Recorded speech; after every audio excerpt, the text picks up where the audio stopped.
Today I figured I'd give you guys a ranking of the Spider-Man films. This is a series that I've always loved and enjoyed, and I think that it has some really great entries throughout it. And this year the series turns 20 years old, so I figured I'd give you guys a ranking of the films from worst to best. So without further ado, let's get started with my ranking of the Wall Crawlers films. Coming in at number 9 is 2014's The Amazing Spider-Man 2. This film is overstuffed. That's the best way I can describe it. It's also tonally inconsistent, with just too much going on in the film, and too many characters that just aren't that interesting, and too many plot points that just lead to nothing. The film just feels like one giant setup film for a third film, and yet still an amazingly overstuffed product. And that's what this film feels like. A product. It does have some good performances, but considering the fact that you go from scenes that are very sad of characters dying and that are immediately preceded by goofy sequences, as well as plot points that don't go anywhere interesting, it's just not a very good movie, and one that I don't really recommend.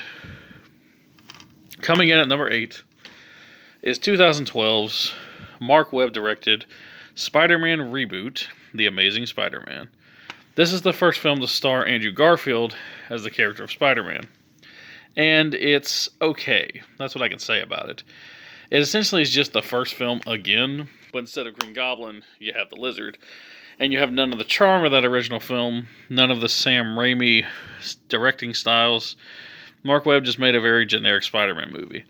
And I do feel bad for Andrew Garfield because I thought he was a unique Spider-Man, but unfortunately both of his films are kind of duds.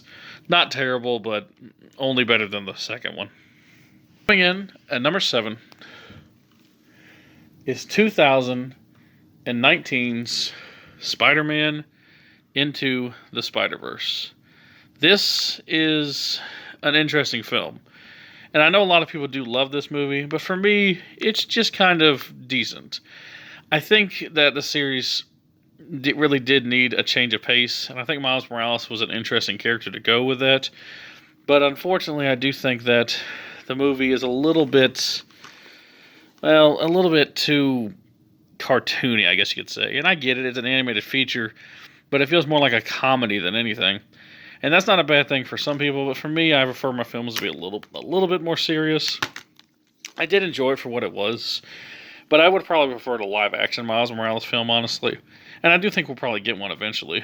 But as it stands, this is a fun and enjoyable, if not personally somewhat forgettable Spider-Man movie. But the first good film on this list. Coming in at number 6, and a little bit disappointingly, is Spider-Man Far From Home. This film is the sequel to Spider-Man Homecoming, and sees Spider-Man going on a field trip to Europe and encountering the villainous Mysterio. I do enjoy that concept, but I don't really think Europe is as interesting of a setting, and I really don't think that the film does enough new. It feels kind of like a stepping stone movie. You know, when you watch the first one, it feels very standalone and very enjoyable. When you watch this sequel, it feels like, yeah, we're setting up a third movie.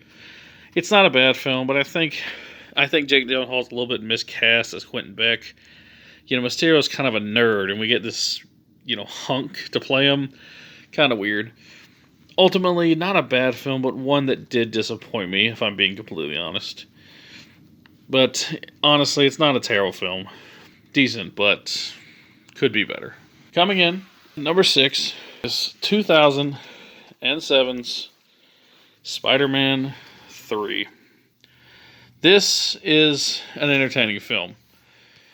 One that I enjoy, one that's over the top, one that's really silly, I have to admit.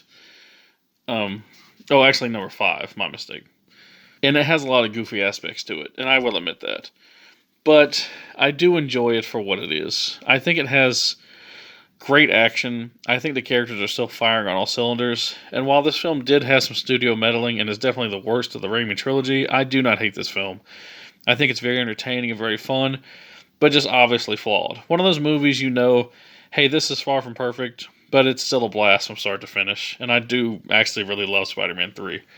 And if you get this set, and there actually is a 5-movie set as well, but if you get this 3-movie set, It actually comes with a editor's cut of the film, which is pretty interesting. I actually do recommend that version. It's actually better than the original version, but it is kind of strange, I will admit.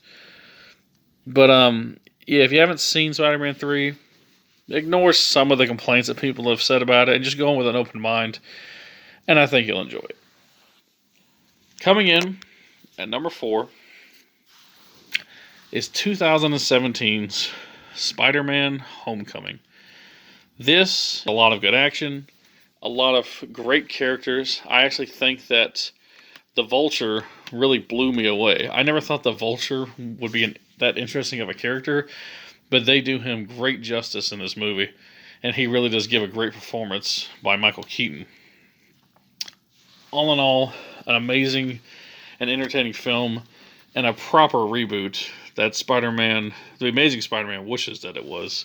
It also features Iron Man and other MCU characters, and it does incorporate itself very well into that universe.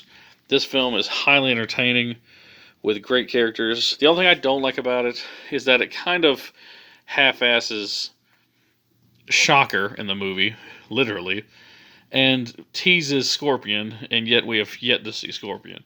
But apart from those two small gripes, this is awesome, and I highly recommend it. Which leads me to number 3, 2021's Spider-Man No Way Home. I'm not usually a big fan of fan service, but this film does it right. It incorporates all the Spider-Man films that you know and love, but does it in a very interesting, unique way. It essentially sees villains and characters from previous Spider-Man movies all coming together, and it's basically an ultimate celebration of the franchise thus far. This is a Spider-Man fan's dream come true, and I never thought I'd see a film like this ever again in the Spider-Man franchise. It's really awesome, really entertaining, and one that I highly recommend for anyone who's a fan of Spider-Man. It does have some flaws. I do think that you could probably trim about 10 minutes off of this movie and make it an even 2 hours. But other than that, I have no real flaws with this film. It's my favorite of the Tom Holland trilogy, and I think they did a damn good job with this movie. Which leads me to number 2, 2004's Spider-Man 2. This is most people's favorite Spider-Man film, and I get it. If we're talking purely objectively, this is the best Spider-Man film. But personally speaking, it's probably my, second favorite, I'd have to say. It's damn good. It is damn good. But I'd be lying if I said it was my favorite. I think it has a lot of good things in it. I think it has a lot of amazing scenes in it. And I think that it's highly entertaining and really does deliver on the action as well as the drama. Spider-Man is perfect in this movie. It's my favorite Spider-Man also. I love college-age Spider-Man. That's my favorite version of the character in the comics as well as the movies. And that's what you get in this film. Spider-Man essentially has to fight Doc Ock in this movie and has to save the city from Doc Ock's invention that could potentially destroy the entire of New York. And I absolutely love the movie. It's great. It's magnificently filmed. It's the most Sam Raimi-ish out of all his Spider-Man movies. And it's highly, highly entertaining. And one that I love. And I don't think it'll ever be topped on a pure objective level. But that leads me to number 1, and my favorite to this day, 2002's Spider-Man. This film is phenomenal. It is just great. It has some of my absolute favorite action sequences in any Spider-Man movie. Willem Dafoe plays an amazing villain in The Green Goblin, and it's probably the most brutal, even to this day, out of all Spider-Man films. It just has the most going for it, and it has my favorite kiss in cinematic history.